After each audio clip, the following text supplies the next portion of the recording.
pada peringatan ulang tahun kemerdekaan, aku leye-leye sambil nonton televisi. Ketika lagu Sora-Sora dikumandangkan, cucuku pelan-pelan mendekatiku, lalu berbisik, "Nek, apakah kita sudah merdeka?" Aku pun terkejut. "Apa? Iya, Nek. Apakah kita sudah merdeka?" Aku mulai marah. Siapa yang menyuruhmu menanyakan itu padaku? Aku mau bicara. Apa-apa saja kerjaan gurumu di sekolah?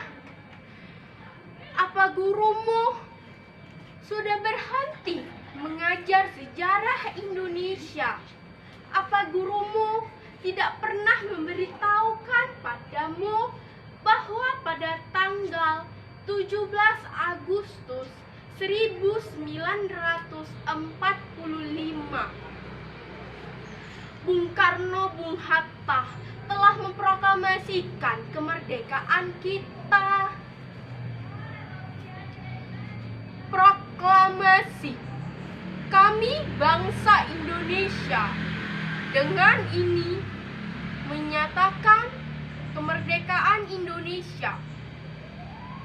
Hal-hal mengenai pemindahan kekuasaan dan lain-lain diselenggarakan dengan cara seksama dalam tempo yang sesingkat-singkatnya. Jakarta, 17 Agustus 1945. Nah, pada saat itu kita sudah merdeka. Jadi, betul ya, Nek, kalau kita ini sudah merdeka. Wah, jelas. Tapi, Nek, kalau misalnya kita sudah merdeka, kenapa kita masih miskin? Hampir saja tanganku menampar mulut cucuku.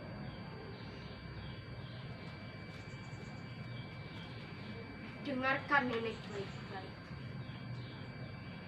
Kalau kita ini sudah merdeka, itu artinya kita telah bebas. Kita bebas berpikir, kita bebas menentukan nasib kita sendiri. Tapi kalau kamu itu lapar, miskin, doyannya hanya mengeluh, itu bukan urusan kemerdekaan. Kalau kamu ingin jaya, kamu mau hebat, mau kaya, kamu harus kerja keras, harus berjuang, harus berani melawan tantangan, harus berani bersaing. Gak ada orang yang mau menolong. Zaman sekarang tidak ada yang mau menyuapi, apalagi menghasihani. Tapi kalau kamu itu ulet, berprestasi, pintar, kamu bakal jadi orang nomor 1. Tapi kalau kamu bodoh, doyannya hanya mengeluh, mengemis, kamu bakal jadi orang kere seumur hidupmu. Karena Nek, sebentar, aku belum selesai.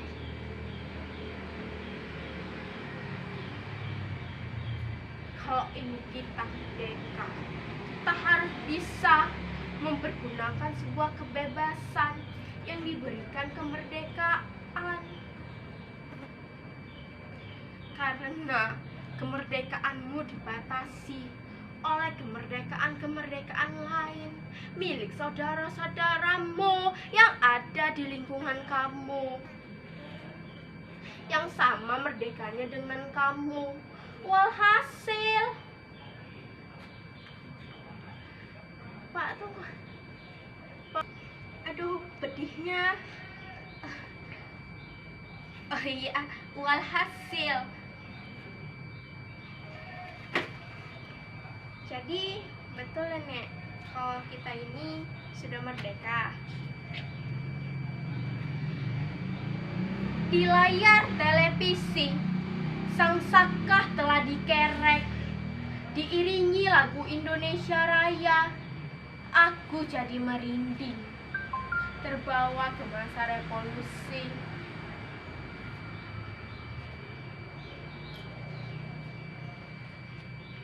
Ketika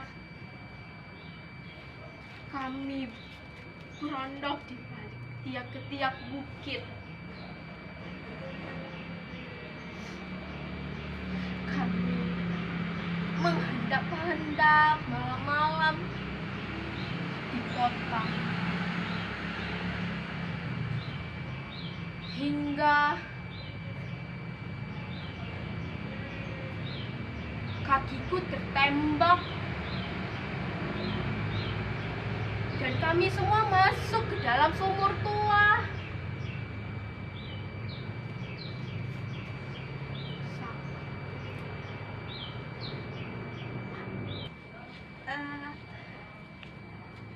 Oh iya. Jadi betul nih, kalau kita sudah merdeka. Sang saka telah naik ke puncak tiang. Aku telah turut ikut membayar ongkos perjalanannya. Hingga kakiku pincang sampai sekarang. Tapi tidak ada rasa menyesal.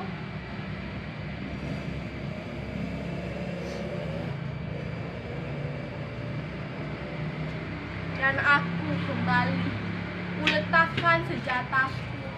Aku kembali ke sawah. Aku kembali ke sawah. Aku kembali ke sawah. Sampai pada saat ada yang memfitnahku, mengatakan aku pengkhianat. Ketika kami disergap, aku diperkarakan. Aku dipenjara 4 tahun di dalam penjara.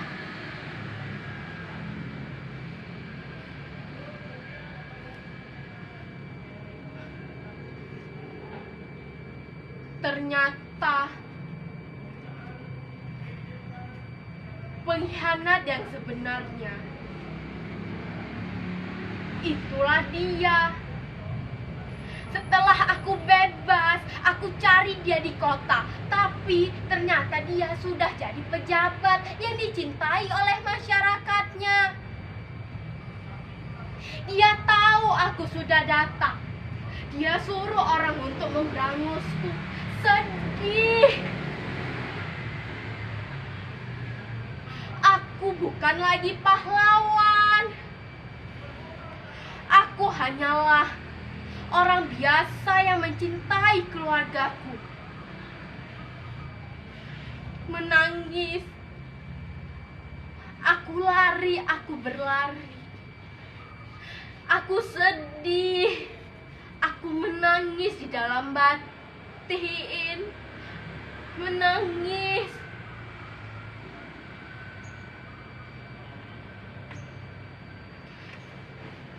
Tapi Nek, kalau misalnya kita udah merdeka, kenapa Nenek harus menangis?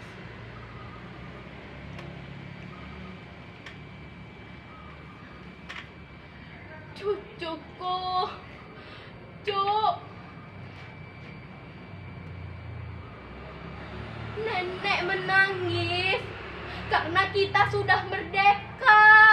Hanya orang merdeka yang boleh menangis kapanpun. dimanapun ia ingin menangis.